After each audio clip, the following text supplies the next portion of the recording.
Anong gusto nyo? Rosas o bigas? Abay, bigas. Eh, ang bigas mahal na rin eh. So, Kaya nga. practical daw, bigay At least nyo bigas. mabubusog ka doon. Sa bulaklak Oo ba, daw. mabubusog ka. At pag ganun ito, pag Valentine's Day, talagang kinukumpara yan. Anong bibili nyo? Anong regalo nyo? Huh? Oo. Eh, ang Okay, problema, punta presyo tayo. ng bigas ngayon. Ha?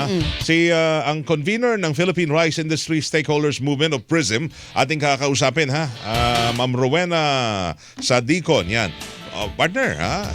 Triple Tatlo wing tayo ngayon. Triple wing. Triple wing. Oo. Magandang umaga, Ma'am Rowena sa Deacon. Live kayo sa Double Wing sa Double B. Happy Valentine's Day po. Magandang umaga sa inyo, aking mga katukayo. Yan, Sukinin niyo ako. At salamat sa pag-imbita dito. Yes, at ma'am. maraming ang ating pagbati sa ating mga kapuso dahil araw ng mga puso ngayon. Ano? Opo. Sabi nga niyo, rosas o bigas? Yan Bigas na, tayo, ma'am. Bigas. Oh. Ma'am, bakit Yun ba ang, yun ang kasi practical. yung Good DA morning na sa tanong lahat. na namin, yung iba't ibang farmers organization na tanong na rin namin, kayo naman ngayon, bakit po problemado tayo sa presyo ng bigas sa panahong ito?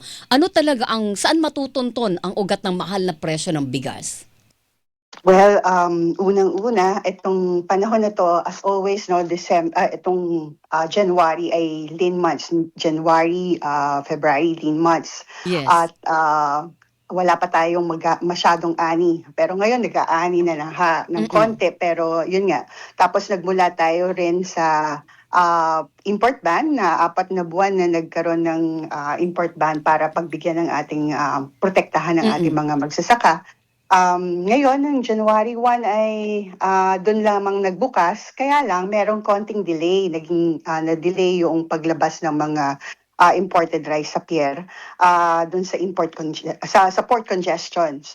So nagkaroon ng yun yung isa sa mga naging dahilan, naging mabagal yung paglabas ng ating mga bigas sa merkado. Hindi po Tapos ito at the yung- same time, ngayon naman pero nagawa naman na ng paraan to, kinausap natin ang DA sa pagtulong at ginawa to ng paraan, kinausap ang customs dati kasi paglabas ng mga containers o bago pa ilabas, merong mga 100% inspection, tapos bukod pa dun sa inspection dun sa kanilang pagdating dun sa bodega. So tumatagal yung proseso. Pero ngayon, ang nasabi po sa atin, meron pa ring port congestion, pero doon sa pagbabalik naman ngayon ng containers. Kaya nagkakaroon din ng demorahe, nagkakaroon din sila ng additional cost para doon sa pagbalik doon sa empty containers naman ngayon. So, meron pang cost pa rin naman yun. Pagkatapos, may mga ganun. Tapos, ang pinaka doon is yung siguro yung daloy ng paglabas dito sa merkado. Dahil yung ating mga retailers, konti-konti lang ngayon nakukuha nila ng mga bigas, no? Parang yung allocations, pinaghahati-hati nila as they say, nahati-hati nila dun sa mga kumukuha sa kanila. Gusto ko intindihin lang, ma'am. Ano yung sabi niyo? Pag nadidelay, natatagalan paglabas, ano epekto sa presyuhan ng bigas?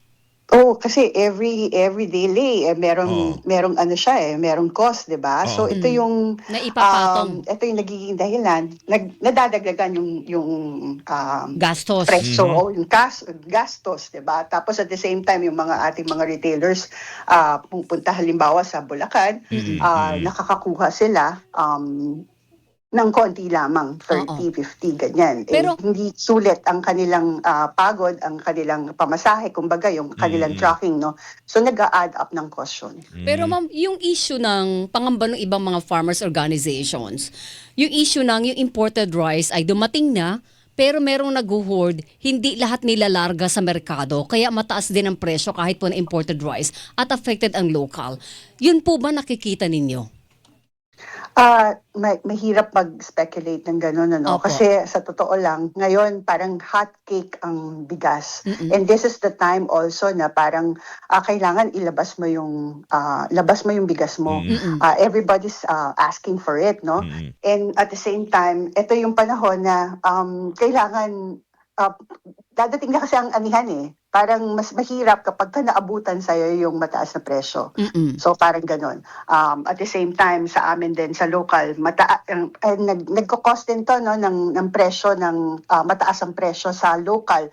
Ang ating palay ay sa totoo lang nasa 32 hanggang 33 pesos Oo. per kilo dry. Oo. So, ibig sabihin doon, naglalaro siya sa 56 to 60, kaya nakikita natin ganun. Doon naman sa ating presyo ng imported rice, nandun sa nasa 48, 50, Oo. 55, mga ganun. Depende doon sa klase. Kasi iba-iba po ng klase Okay. ang imported rice. However, ang mga kinukuha talaga or ang inaangkat ng ating mga importers ay Well-milled. ito yung magagandang klase. Oo. Hindi yung hindi yung mumurahin eh. Kaya yung range na yon ang layo. Yung mga sinasabi na mababa yung presyo So- dahil sana ganito lang dapat. Oo. Hindi naman yun ang available. Ang kinukuha ay yung matataas na klase. So naniniwala kayo ma'am na walang profiteering na nangyayari ngayon? Walang Talaga order. lang malaki yung gastos ng mga importer sa pagbiyahe at paglabas ng kanilang supply na nainangkat, kaya naipapatong ito sa presyo. Oo, meron kasi tayong channel eh. Maganda po sana kung ang kukuha ang retailers direkta dun sa importers. But however, pwede nilang gawin yon dun nga sa intercity, pero pipila sila. Nung nakaraan, pumipila sila, pero ngayon hindi na masyado. Pero meaning that merong cost, may pagdadaanan. Dahil yung value chain naman natin, usually, meron po tayong mga, from the importers, meron tayong wholesaler. Tapos meron ding logistics. Hindi naman makakarating yung ating retailers doon sa, direkta doon sa importers kasi malakihan ng volume usually na kinukuha. So dumadaan pa po siya sa wholesaler, minsan sa mid wholesaler, yung mga sa palengke or yung at the same time, yung retailers may pagdadaanan pa at saka may mga cost. And at the same time, demand and supply ay nandoon na rin po yun. Oo. Pero siguro ang mabuting tingnan lagi doon kung halimbawa hahanapin natin yung profit sharing, saan ba nanggaling. Kung halimbawa ganyan, yung puhunan. Kasi iba-iba rin po ng puhunan yung mga nagbibigas. Opo. Kung mas marami silang nakuha or direkta silang kumuha, maaaring magkaroon sila ng mas mababang cost. Pero kung halimbawa kumuha lamang sila doon sa wholesaler or dun sa middleman, ngayon kasi halos available na rin siya mga hindi lang dahil nag-open trade po tayo, no? Kahit sino pwede na magbenta ng bigas. So kung meron kang pagkakataon o meron kang puhunan na konti, basic commodity kasi ito, madaling ibenta. So ito yung ginagamit nila or ito yung pinipili nilang produkto. Okay.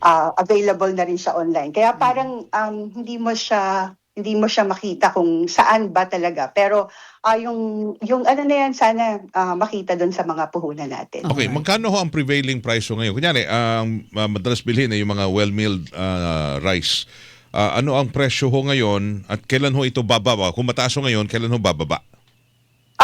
Yung mga presyo ng nagre-range siya sa mga 48, merong 50, ganyan, mga ganyan yung mga Lokal to, bababa lokal to, siya. no? In-expect natin siyang bumaba pagka pumasok na. Itong February, second week na tayo, no? Ito, nagdadatingan pa yung mga imported rice and at the same time, mag-aanihan na po tayo. Ang bugso ng ating ani ay mga second week ng March, mga ganyan. Ngayon, marami pang may mga umaani na actually merong mga naghahabol or kahit na berde pa, nag-aani na yung ating mga farmers, pero para humabol dun sa presyo. Kaya lang, ang nagiging effect naman dun yung quality ng bigas. Hindi maganda. Kung bababa, So, magkano na lang? ini-expect natin na bababa itong presyo ng bigas kapag mag-aanihan na ng yung bugso na yung ani. Tapos at the same time naman, sabi naman po ng ating ay tuloy-tuloy naman yung pagdating na ng mga imported rice nitong Kailan yan ma'am? February. Mga Marso Marso. po natin ine-expect ito, makakatikim tayo ng medyo mura-murang bigas. Hopefully yes, oo, dahil yun yung iniintay natin. Kaya nga medyo mahirap din talaga mag-speculate. Kaya kailangan din yung mga meron ka ngayon, ilalabas mo kasi baka abutan ka ng So abutan ka ng presyo, mas mahirap yun, from diba? 40 Mas marami tayong malulugi. From 48, magkano ang nakikita niyong pagbaba nito? Siguro mga 3 hanggang depende sa klase. 3 piso Kung- hanggang kung- 5 piso. okay. Kung well Baka milled, ganun. ito Depende yun pa rin. 3 to Sana lang 5. din, hindi tayo walang masyadong kalabidad or Oo. anong mangyayari. Pero hopefully that mas marami rin tayo dapat sanang aanihin. Yun, Oo. depende dun sa ating magiging sitwasyon, no? Lalo na sa local. So hindi na kailangan na magkaroon pa ng panibagong MSRP para sa Oo. imported rice. Kung Actually, ano we discussed this about MSRP na kasi nga 43 pesos lang yung MSRP nung nakaraan, ano, Oo. nung I think December pa ata yon. Pero kapag ka MSRP kasi sa imported rice lang naman na nagkakaroon ng MSRP. Kapag ka ganun, parang mahirap na, no? Nagain kami na yung landed cost kasi parang just to give you a perspective that from the importer side, ang markup na acceptable ay mga 3 pesos per kilo. Alright. Tapos, magkakaroon ng logistics cost pa rin siya. Halimbawa, mga 3 piso rin per kilo. Tapos, for the wholesaler, ang acceptable pa rin ng is mga 2 peso per kilo. Tapos, sa retailers, meron tayong 5 to 6 peso per kilo. So parang mga 11 to 12 pesos ang range from dun sa landed cost. So depende po yun sa anong klaseng bigas. So yun po yung acceptable, and I think it has been yung presenta namin to sa DA, na-accept naman nila at parehas nag-confirm naman sila na ito yung ano. So may range. Ang importante lang siguro is yung magkaroon ng range or merong choices ang ating mamimili. And hopefully that kung doon hindi lamang yung mga magagandang klase ang ma-import, kundi magkaroon din ng available na presyo na 42 sa merkado, 48. Yung range na yon, no? Depende nga po siya. Kasi kung Sige saan po. galing yung imported rice, depende yon. At anong klase, kung 5% ba siya, Alright. kung galing po ba siya sa Vietnam, Alright. kung galing siya sa Thailand, or galing siya sa Myanmar, Pakistan, or India. So depende po dun sa mga iba-ibang range po yun. So merong, ang nagre-range po kasi sabi ng importers ay $420 to $450 per metric ton yung pinakamaganda. Yung mga India naman po, mga nasa 345. Ganyan. Iba-ibang klase po ang range. At kaya po dapat meron ding mga cost and freight pa siya at Sige po. mga other factors. Abangan natin yan. Ho. Salamat, At Ma'am kahit Rowena. paano Oo. maganda yung ating ina-expect by March. Ma'am, thank you. Thank you sa ha. oras po, ma'am. Hopefully. Salamat po sa Thank you, maraming paliwanag. salamat. Good morning. Thank you. Convener Good morning po. Good morning. Happy Valentine's, Ma'am. Rowena. Happy Valentine's. So, Thank Ma'am you. Rowena Sadicon, siyang convener Philippine Rice Industry Stakeholders Stakeholders Movement Movement o o PRISM. PRISM. Mga kapuso.